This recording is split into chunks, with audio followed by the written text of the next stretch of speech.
Hello, ഞങ്ങളെല്ലാവരും ദേ ക്യാപ്പൊക്കെ വെച്ച് ഇറങ്ങിയിട്ടുണ്ട് കേട്ടോ. ഷോപ്പിങ്ങിനാണ് പോകുന്നത്. ഭയങ്കര വെയിലാണ്, അതുകൊണ്ടാണ് എല്ലാവരുടെ തലയിൽ ഓരോ ക്യാപ്പ് വെച്ചിട്ടുള്ളത്.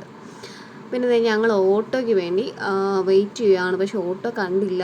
അപ്പോൾ ഞങ്ങൾ എല്ലാവരും കൂടെ തപ്പി ഇറങ്ങുവാണ്, ഓട്ടോ എവിടെയാന്ന്. അപ്പോഴത്തേക്കും ഓട്ടോ വന്നു. പിന്നെ ദേ ഞങ്ങൾ ഓട്ടോയിൽ കയറാൻ പോവാം. അപ്പോൾ തന്നെ അറിയാമല്ലോ, അറ്റത്തിരിക്കണമെന്നുള്ള രീതിക്ക് രണ്ടുപേരും കൂടെ ഭയങ്കര ഒരു ബഹളമാണ്. ഞാൻ അറ്റത്തെന്നുള്ളത് അത് ഇപ്പം അവരെന്നല്ല, എല്ലാവരും കുഞ്ഞു പ്രായത്തിൽ ഇതൊക്കെയാണ് കാണിക്കാറ്. ഞാനും ഇതൊക്കെ കാണിച്ചിട്ടുണ്ട് കുറേ.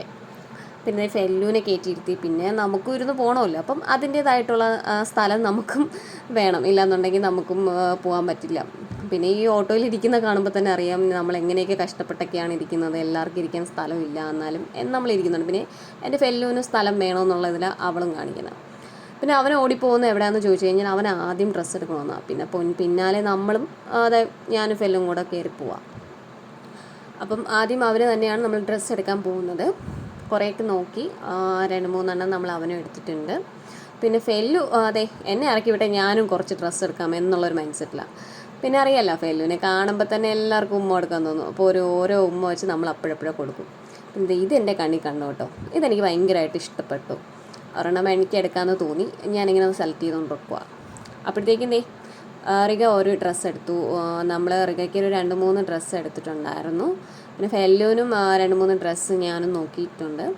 അപ്പോഴത്തേക്കും ഫെല്ലു ഇതാരാണപ്പാ അനങ്ങാതെ നിൽക്കുന്നുണ്ടല്ലോ, ഇത് അനങ്ങുമോ എന്നൊക്കെ പറഞ്ഞ് പിടിച്ചൊക്കെ നോക്കുവാണ്. ഫെല്ലുവിന് 2-3 ഡ്രസ്സൊക്കെ നോക്കി സെലക്ട് ചെയ്തു. പിന്നെ അതിന് ശേഷം ഞങ്ങൾ അതൊക്കെ കഴിഞ്ഞ് ഇറങ്ങി എല്ലാവരും. അപ്പം ഇറങ്ങുന്ന ടൈമിൽ അങ്ങോട്ടും ഇങ്ങോട്ടൊക്കെ പിടിച്ചൊക്കെ നോക്കുവാണ് ഞങ്ങൾ ഓരോ സാധനങ്ങളും. അതെ ഫെല്ലോ ചിരിച്ചൊക്കെ കാണിക്കുന്നുണ്ട്. പിന്നെ അതൊക്കെ കഴിഞ്ഞ് പൊന്നു ആണെങ്കിൽ എവിടെ പോവാം ഇത് കഴിഞ്ഞിട്ടെന്നൊക്കെ പറയാം. അപ്പോൾ ഇതറിയാമല്ലോ, പത്മനാഭസ്വാമി ക്ഷേത്രത്തിൻ്റെ ഫ്രണ്ടിലുള്ള കുളമാണ്. ഇത് നമ്മൾ ഇതുവഴി വരുമ്പോഴത്തേക്കും ഇങ്ങോട്ട് നമ്മൾ ഫിഷിനെ നോക്കാനായിട്ട് നിൽക്കാറുണ്ട്. ഇവിടെ വളർത്തുന്ന ഫിഷ് ഇവിടെ തന്നെയാണ്, ആരും എടുക്കാറൊന്നുമില്ല. അപ്പോഴത്തേക്കും ഞങ്ങളിങ്ങനെ ആസ്വദിച്ചുകൊണ്ട് നിൽക്കുക. അപ്പോൾ ഒരെണ്ണം ചത്തുപൊങ്ങി കിടക്കുവാണ് അതിന് മുകളിൽ.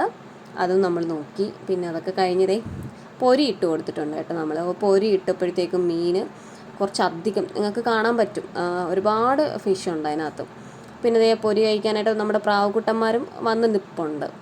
പിന്നെ പറന്നൊക്കെ പോയിരിക്കുന്ന കൂടാരം തൊട്ടടുത്ത് തന്നെയാണ്. പിന്നെ പൊരി ഇട്ട് കൊടുക്കേണ്ട താമസം അവരെല്ലാവരും നല്ലപോലെയാണ് കൊത്തിപ്പറക്കി കഴിക്കുന്നത്.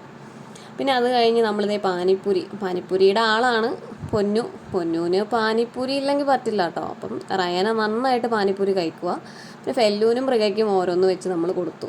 അവർ പിന്നെ അവിടെ ഇരുന്ന് കഴിക്കാം. പിന്നെ ഒരെണ്ണം ഞാനും അകത്താക്കി. പിന്നെ ഫെല്ലു അങ്ങോട്ടും ഇങ്ങോട്ടൊക്കെ നോക്കിയാണ് കഴിക്കുന്നത്. പിന്നെ ചായയൊക്കെ കുടിച്ച് പിന്നെ അങ്ങനെ